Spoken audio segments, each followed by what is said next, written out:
Countdown for a blast-off. X minus 5, minus 4, minus 3, minus 2, X minus 1. Fire.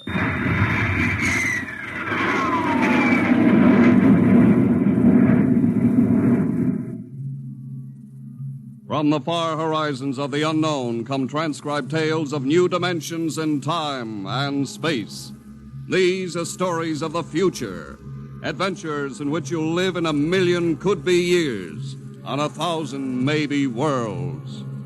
The National Broadcasting Company presents X minus 1.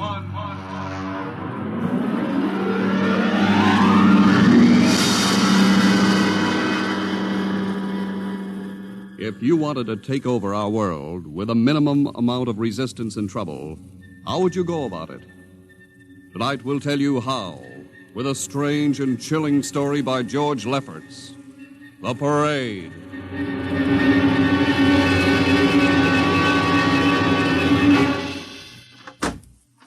You are Mr. Sid Ryan. The same. My name is Luchar.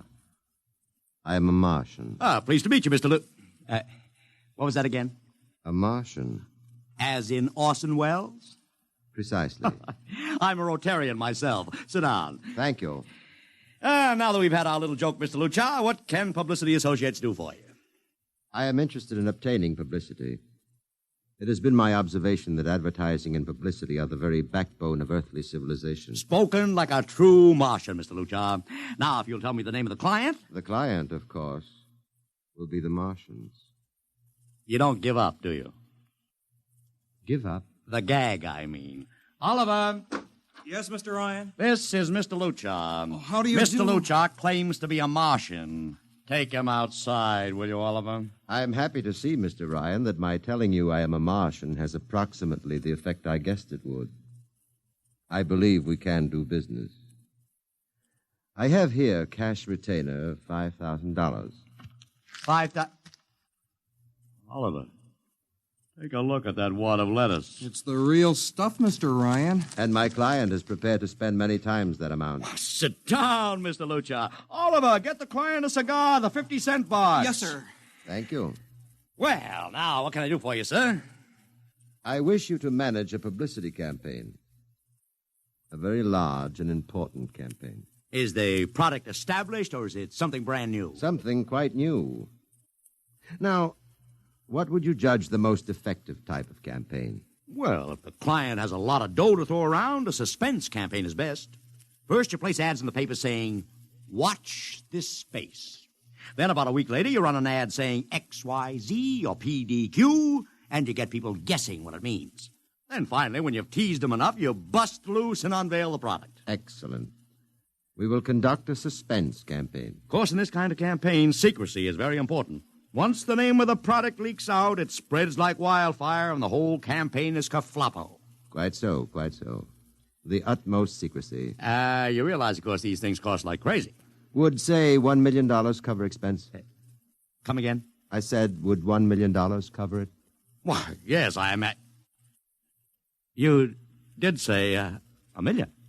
I understood that you have handled some very large accounts. Of course, if this is too big... No, not at all, not at all. As a matter of fact, I seldom touch anything less. Right, Oliver? Huh?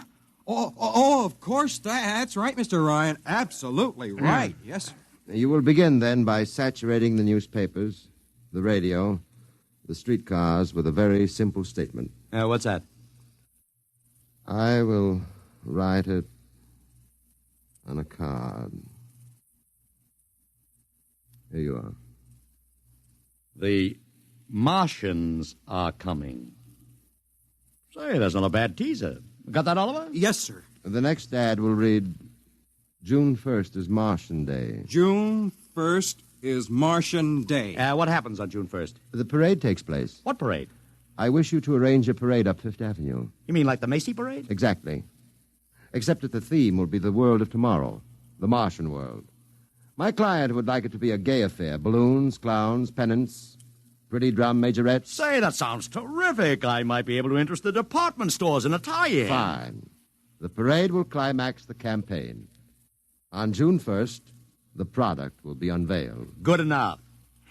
By the way, Mr. Luchar, just what is the product? What are we selling? Oh, no, Mr. Ryan. Secrecy, remember? Yeah, but after all... Mr. Ryan, all will be revealed to you in good time. For the moment, let us say that we are selling a concept. A concept? The concept of invasion from Mars.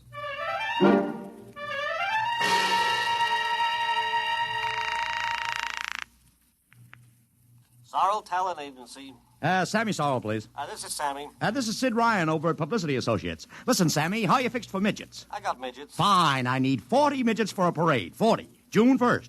And listen, Sammy, I want them dressed in little spacesuits. In little... You know, like men from Mars. Mars. Okay? And I want some movie extras, maybe 50 of them. 50. Also rigged up like men from Mars. Make them look gruesome. Got that? Gruesome. Also, I need some horses with pretty girls on top of them.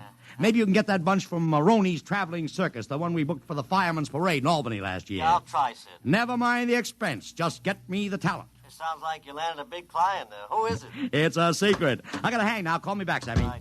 How you doing, Oliver? Oh, fine, Mr. Ryan, just fine. I got 100 small boys pasting little stickers. The Martians are coming on the subway platforms. Good. We got full-page ads in all the dailies. Good. And 10-second spot announcements on every local station. Good. It's costing a fortune. Good. The more it costs, the bigger our percentage. Spend like you were going to the electric chair, Oliver. Yes, sir. How are you making out in the parade? If it comes off, it'll be the biggest thing since Barnum invented the midget. I've got Macy's, Gimbals, and Saks to contribute floats. Everything is built around the Martian theme, see? Even the horses will have long feelers attached to them and funny-looking extra legs. It'll be sensational. That sounds fine, only... Only what?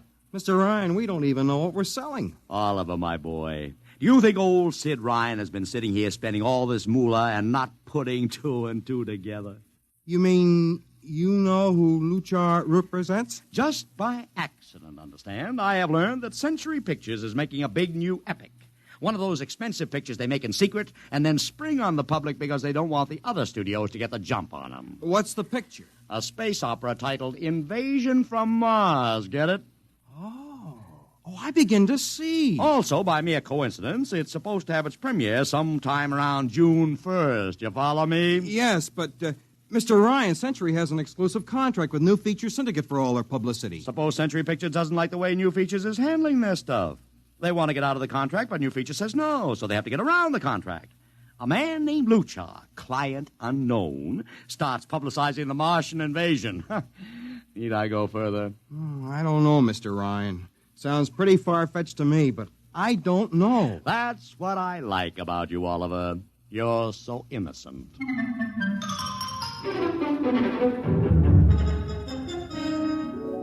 Let me talk to Commissioner Patrick, please. Sid Ryan. Hello. Commish, Sid Ryan. Oh. How are you, Ryan? Fine. What is it this time? You want to drop a man off the Empire State Building into a teacup full of water? The answer is no.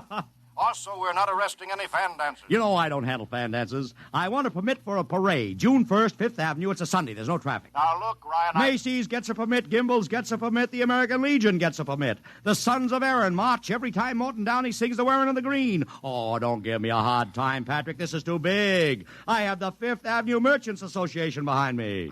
Okay, Ryan. Fill out the forms. I'll pass them along to the license commissioner. That's my boy. By the way, what's the occasion for this parade? Oh, don't you read the papers, Patrick? June 1st is Martian Day.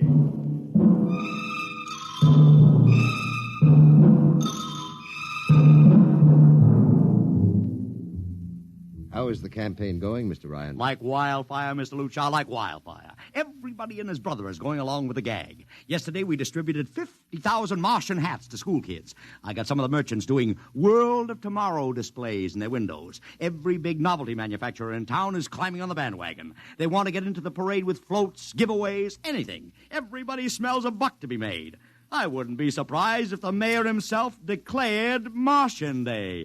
I've even arranged for Commissioner Patrick to accept a $50,000 check for the Policeman's Benevolent Fund from the man from Mars. Oh, it's terrific, terrific. My blood pressure's up to 200. Excellent.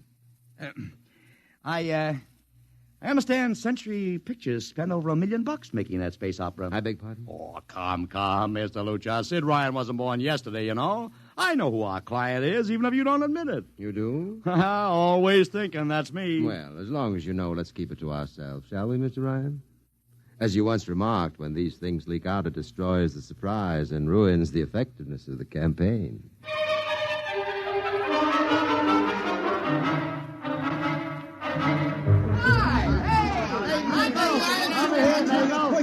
Ladies and gentlemen, this is Ken Daly speaking to you from our portable transmitter atop the reviewing stand for the much-heralded Martian Parade on Fifth Avenue.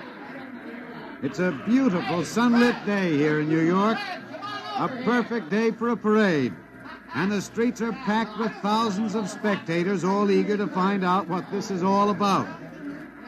There's an air of shrill expectancy. Some of the kids and their parents have been camped on the curbstone since early this morning to be sure of ringside seats when the so-called Martians pass by. I've just had word from Saul Brown up at Central Park Mall that the Martians have landed from big pink balloons. And now, while we're waiting for the arrival of the parade, we brought some people up to our microphone to tell you their reactions to this most spectacular of all publicity stunts. That's right, come on. What's your name, madam? Miss Ada Shackley. A little louder, please. Miss Ada Shackley. Uh-huh, and where are you from, Mrs. Shackley? Columbus, Ohio. I see. And I see you have your family with you, too. Two little curly-headed blonde boys. Are you in New York on vacation? We came for the Shriners Convention with their daddy. What do you think of Martian Day, Mrs. Shackley? Well, it all seems very strange to me, but the boys have been pestering me to watch it, so we've been standing here 2 hours. I can't make head or tail of it. Well, neither can a lot of other people, Mrs. Shackley. But judging by the thousands here today, there's a lot of curiosity. Curiosity killed the cat, folks say. Well, let's hope not. Thank you, Mrs. Shackley. Mr. Ryan's here. Ryan, right. And this is Mr. Sid Ryan, ladies and gentlemen, the publicity man who's the brains behind the Martian Day stunt. Hello, Sid. Good morning, Kenneth. Easy, not so close to the mic. Oh, sorry. Hey, Sid, you've certainly lifted the lid this time. Looks like it, doesn't it? Sid, there's been a great deal of speculation as to exactly what all this is leading up to. I've heard some folks say it's a big war bond drive. Others think it's just to stimulate local business. And, look, I understand in the trade itself, the smart money says you're building for the premiere of Century's forthcoming extravaganza, Invasion from Mars. Now, come clean. Can you tell us what the real story is? Ken, I'd like to, but honestly, I can't. Oh, man of mystery, eh? Are you going to watch the parade from the stand here? No, Ken, I can't stand noise. I'm going up to my office and watching company. Well, thank you, Sid Ryan, and good luck. And here they come, ladies and gentlemen. The first units of the big Martian parade, swinging down Fifth Avenue with fanfare, colored streamers, music, confetti, floats, all the trappings of a Mardi Gras.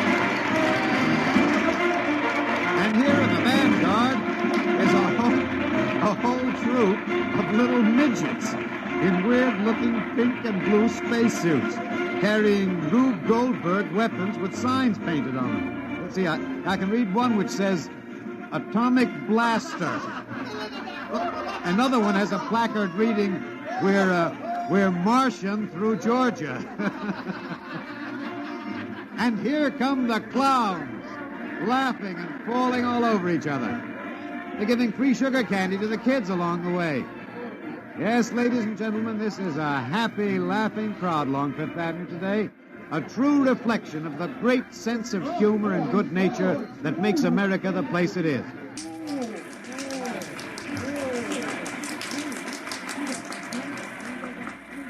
This is promised as the climax of the show. And now a great hush has fallen over the crowd. It's quite a sight to see these thousands of people standing here expectantly, hearing only the great regular sigh of their mass breathing. And now here they come, ladies and gentlemen, the Martians, marching in booted, helmeted ranks, row after row of them. My, this is an impressive sight, ladies and gentlemen, and a rather serious contrast to the rest of the joyous slapstick parade we've witnessed. There are perhaps, 200 tall, broad-chested men dressed in metallic gray spacesuits with thick glass visors drawn across their faces. Each is holding an ominous-looking ray gun at the ready position. They're marching in absolute silence, keeping step perfectly, as though some mute, unspoken command were marking time for them. The crowd seems rather grim and serious now. Perhaps they're reminded of the actuality of war and possible invasion. They stand solemnly, silently, watching. Even the children are awed. And now the first ranks of the Martians are moving past us down Fifth Avenue toward the reviewing stands at the square. No one moves. What's that? What's happening? Oh, there, a woman, ladies and gentlemen. She dashed out into the street. For what reason, I don't know. She attempted to lift the visor of one of the Martian spacesuits, but just as she reached the Martian, she fell forward in a dead faint. I tell you, I've never felt such mass tension in a crowd as we're experiencing here right now, today. All sorts of rumors have begun filtering back through the audience. There are excited whispers of she's dead, she fainted, and now an undercurrent of, what? They're really Martians. This is an example of how a single incident can precipitate mass hysteria, ladies and gentlemen. I tell you, it's a mighty reassuring sight to see the blue uniforms of New York's finest spaced every 10 feet or so along the avenue. Somehow, I can't explain it, this incident has begun to work on what was a moment ago a happy, carefree crowd, and the complexion is changing.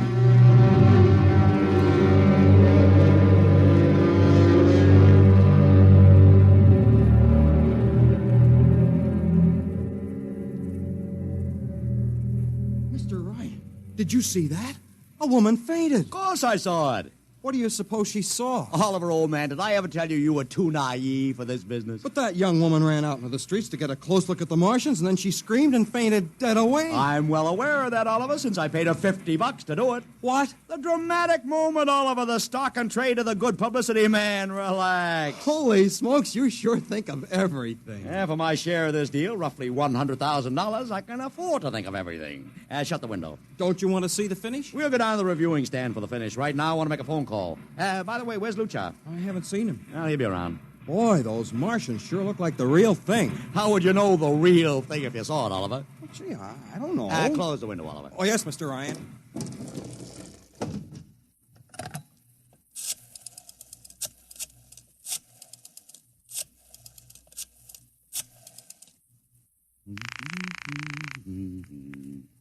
Sorrel's Talent Agency. Sammy, this is Sid Ryan. Say, listen, Sid, I was going to call you. I'm awful sorry about those Martians. What do you mean, sorry? They're terrific. No, don't joke, Sid. I mean it. Well, I mean it, too. They're great, great.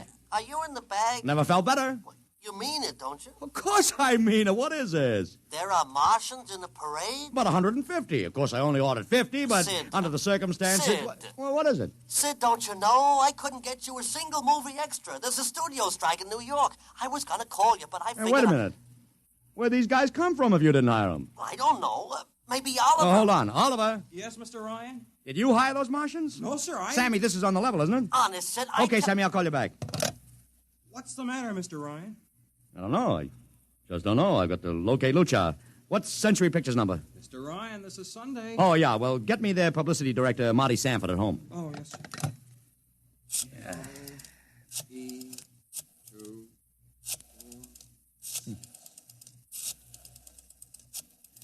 Here you are. Thanks.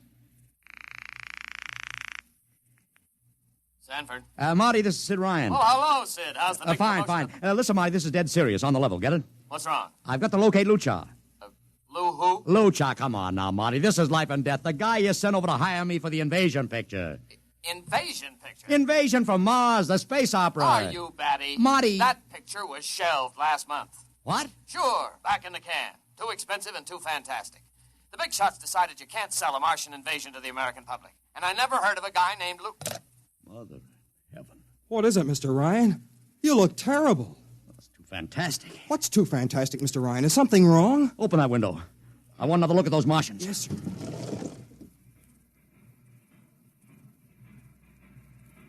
Look at them. Oliver, you were in the Army. Could 150 movie extras learn to march like that in, say, 24 hours? Not in 24 days, Mr. Ryan.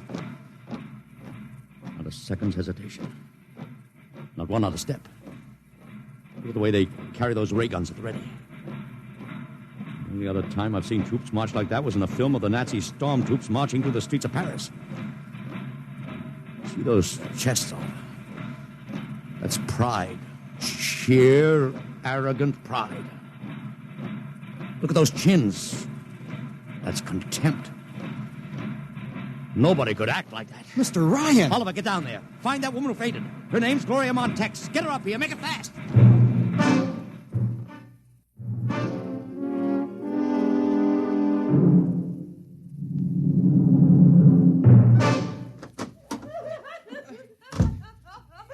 Here she is, Mr. Ryan.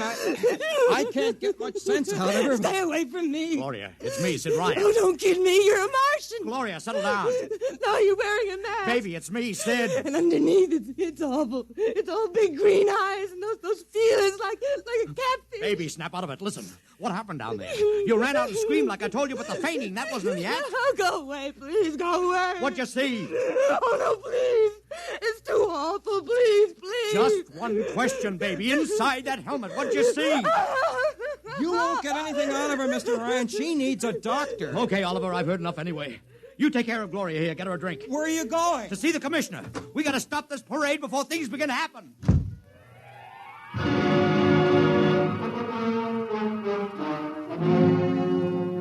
Okay, Ryan, what's the beef? Listen, Patrick, I don't know what it is, see, but something's wrong. You gotta stop that parade. I suppose you'd like the riot squad. That would get you a front-page spread on every paper in town.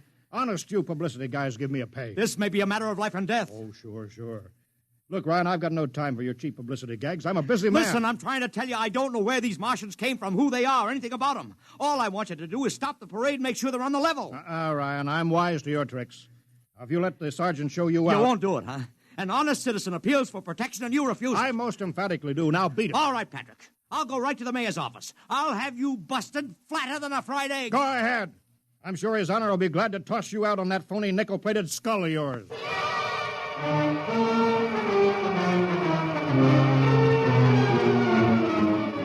You heard me, Ryan. You cannot see the mayor. Adolf, please. This isn't a gag. I don't want publicity. All I want to do is maybe prevent something horrible from happening. In case you don't know it, wise guy, something horrible is already happening. A couple hundred little kids are in the hospital with ptomaine poisoning from that phony Martian candy you passed out.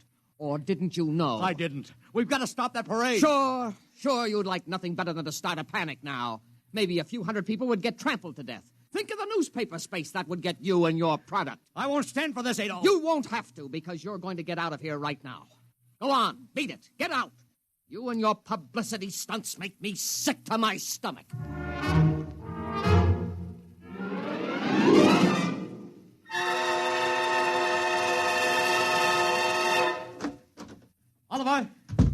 Oliver, where are you? Oliver! It is useless What? to scream at him, Mr. Ryan. Your friend is quite dead. Lucha. He wanted to run to the police with some story about a Martian invasion. I found it necessary to restrain him. Restrain him, you stinking murderer. Now, Mr. Ryan, collect yourself. After all our planning, it wouldn't do to have everything spoiled, now would it? Lucha, start talking and talk fast, because when you get through, I'm going to take you apart piece by piece. What's this all about? But surely you know, Mr. Ryan, after all, you've been publicizing it for months. Listen, you... Please, do not interrupt. You see, before colonizing your planet, we Martians sent advanced scouts to study your habits, your weaknesses. We found that the people on Earth are predominantly conditioned by advertising and publicity, and so we conceived the idea of treating our entire invasion as a vast publicity stunt. Clever, huh? After all, Mr. Ryan, who would suspect an invader who advertised his invasion in the newspaper, invited the public to his surprise attack, and spent millions publicizing his plans? Holy jumping catfish. You've done very well. Then There was no product. Ah, but there is a product. The product is death.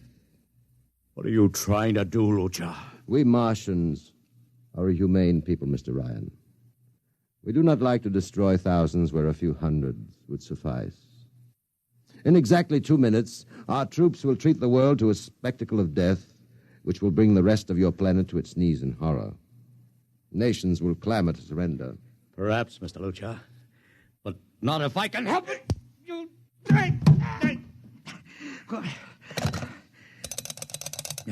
Yes, please. Operator, this is Mr. Ryan. Get me the field telephone on the reviewing stand of the Martian Day Parade. Hurry. Anyone in particular? Just hurry. Reviewing stand, Sergeant Cassidy. Get me Commissioner Patrick. Hello. Hello. Hello. You'll have to talk louder. I want Commissioner Patrick. Oh. Patrick! Wait a minute. Things are quieting down. Now, what was it you wanted? This is Ryan. I have to talk to the commissioner. It's a matter of life and death. I'm sorry, you can't talk to him now. The chief Martian is presenting the PBA check to him. The Martians are going to fire a salute. Listen, you got to stop him. What? Stop him! I'm sorry, Mr. Ryan. You idiot! The worst is going.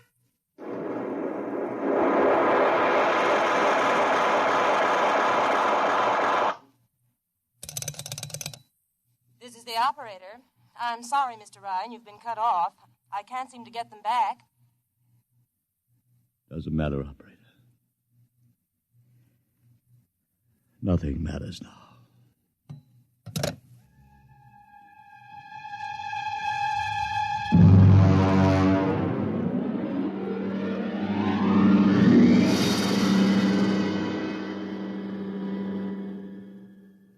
Tonight, X-1 has brought you The Parade, an original story written by George Lefferts.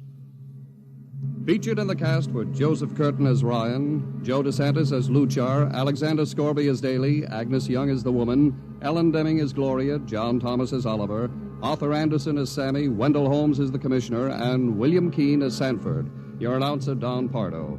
X-1 was directed by Fred Way and is a transcribed NBC Radio Network production.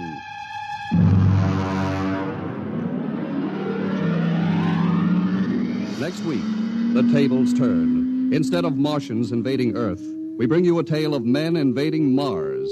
Ray Bradbury's brilliant short story entitled Mars is Heaven.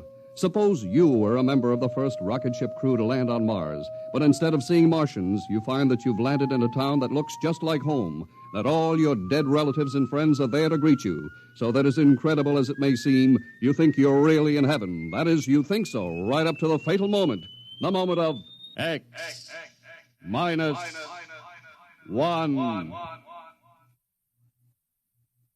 Join the Abbotts on another baffling mystery tonight over most NBC radio stations.